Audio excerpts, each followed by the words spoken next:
Shalom, perkenalkan nama saya Forana Paki, NIM 11211126. Kami dari kelompok 8 ingin mempresentasikan tentang penganggaran modal. Di sini saya akan menjelaskan tentang pengertian penganggaran modal. Modal menunjukkan aktiva tetap yang digunakan untuk produksi. Anggaran adalah sebuah rencana rinci yang memproyeksikan aliran kas masuk dan aliran kas keluar selama beberapa periode pada saat yang akan datang. Penganggaran modal adalah keseluruhan proses mulai dari perencanaan sampai dengan pengambilan keputusan untuk pengeluaran sejumlah dana atau investasi di mana jangka kembalinya dana tersebut melebihi waktu 1 tahun. Demikian presentasi dari saya. Terima kasih. Salam, terima kasih atas kesempatan yang diberikan kepada saya. Perkenalkan, nama saya Jeffrey Retang, NIM 11211117. Saya akan menjelaskan tentang definisi penganggaran modal dan keputusan investasi. Keputusan investasi sering disebut sebagai penganggaran modal atau capital budgeting. Adalah proses kegiatan yang mencakup seluruh aktivitas perencanaan penggunaan dana dengan tujuan untuk memperoleh manfaat atau benefit pada waktu yang akan datang. Penganggaran modal berkaitan dengan penilaian aktivitas investasi yang diusulkan. Aktivitas suatu investasi ditunjukkan untuk mencapai tujuan yang diharapkan selama periode tertentu di waktu yang akan datang, yang mempunyai titik awal kapan investasi dilaksanakan dan titik akhir kapan investasi akan berakhir. Penganggaran modal dalam prakteknya dimaksudkan untuk mengadakan analisis investasi dari beberapa alternatif investasi yang tersedia untuk kemudian menetapkan atau memilih investasi yang paling menguntungkan. Ketidaktepatan dalam menetapkan pilihan investasi akan menimbulkan kerugian-kerugian, baik kerugian real maupun kerugian karena kehilangan kesempatan untuk memperoleh manfaat yang lebih menguntungkan atau opportunity cost yang sebenarnya dapat diwujudkan. Analisis investasi akan menyeleksi kesempatan-kesempatan investasi yang ada sehingga dapat dipilih investasi yang memberikan manfaat terbesar dari setiap rupiah dana yang diinvestasikan. Perencanaan terhadap keputusan investasi ini sangat penting karena beberapa hal, yaitu 1. Dana yang dikeluarkan akan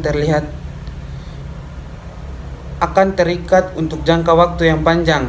Ini berarti bahwa perusahaan harus menunggu selama waktu yang panjang atau lama sampai keseluruhan dana tertanam dapat diperoleh kembali oleh perusahaan. Ini akan berpengaruh bagi penyediaan dana atau keperluan lain. Yang kedua, investasi dalam aktiva tetap. Perkenalkan, nama saya Kurnia Indrandana Jaku, NIM 11211122. Di sini saya akan menjelaskan tentang tahap-tahap penganggaran modal dan manfaat penganggaran modal. Yang pertama itu ada tahap-tahap penganggaran modal. Yang ke-1, biaya proyek harus ditentukan. Yang kedua, manajemen harus memperkirakan aliran kas yang diharapkan dari proyek termasuk nilai akhir aktiva. Yang ketiga, resiko dari aliran kas proyek harus diestimasi atau memakai distribusi probabilitas aliran kas. Yang keempat, dengan mengetahui risiko dan proyek, manajemen harus menentukan biaya modal cost of capital yang tepat untuk mendiskon aliran kas proyek. Yang kelima, dengan menggunakan nilai waktu uang aliran kas masuk yang diharapkan digunakan untuk memperkirakan nilai aktiva. Yang keenam, terakhir nilai sekarang dari aliran kas yang diharapkan dibandingkan dengan biayanya. Yang kedua itu ada manfaat penganggaran modal. Yang ke-1, untuk mengetahui kebutuhan dana yang lebih terperinci, karena dana yang terikat jangka waktunya lebih dari 1 tahun. Yang kedua, agar tidak terjadi over investment atau under investment. Yang ketiga, dapat lebih terperinci teliti karena dana semakin banyak dan dalam jumlah yang sangat besar. Yang keempat, mencegah terjadinya kesalahan dalam decision making. Sekian, terima kasih. Nama saya Diksi Christian Gara, NIM 1121-120, Prodi Manajemen kelas C angkatan 2021. Jadi baik, di sini saya akan menjelaskan tentang metode penilaian capital budgeting. Itu metode penilaian capital budgeting adalah penganggaran modal. Keseluruhan proses mulai dari perencanaan sampai dengan pengambilan keputusan untuk mengeluarkan sejumlah dana investasi di mana jangka waktu kembalinya dana tersebut melebihi waktu dalam 1 tahun.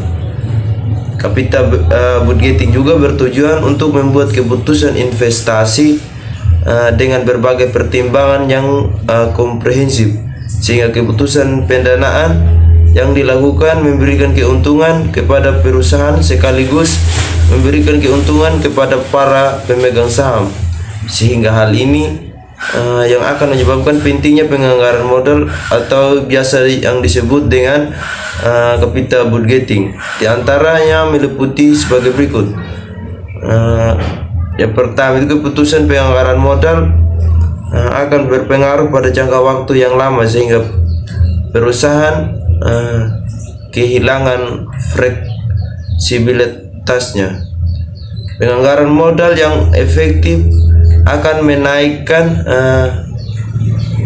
ketepatan waktu dan kualitas dari penambahan aktiva. Pengeluaran modal sangatlah penting. Yang berikut saya akan menjelaskan tentang tahap-tahap atau langkah-langkah untuk penganggaran modal, yaitu yang pertama, biaya proyek harus ditentukan, yaitu sebelum kita melakukan produksi atau mengadakan suatu barang, itu yang pertama kita harus menentukan biaya awalnya atau biaya yang kita butuhkan itu seperti apa. Yang kedua itu manajemen harus memperkirakan aliran kas diharapkan dari proyek termasuk nilai dari aktiva. Yang ketiga itu ada risiko dari aliran kas proyek harus diestimasi memakai distribusi probabilitas aliran kas. Yang keempat itu dengan mengetahui risiko dari proyek, manajemen harus menentukan biaya cost of capital yang tepat untuk mendiskon aliran kas proyek. Perkenalkan, nama saya Anam Marambahau, NIM 1121-118. Pada kesempatan kali ini saya akan menjelaskan tentang jenis-jenis investasi. Jenis investasi yang pertama yaitu investasi reksadana.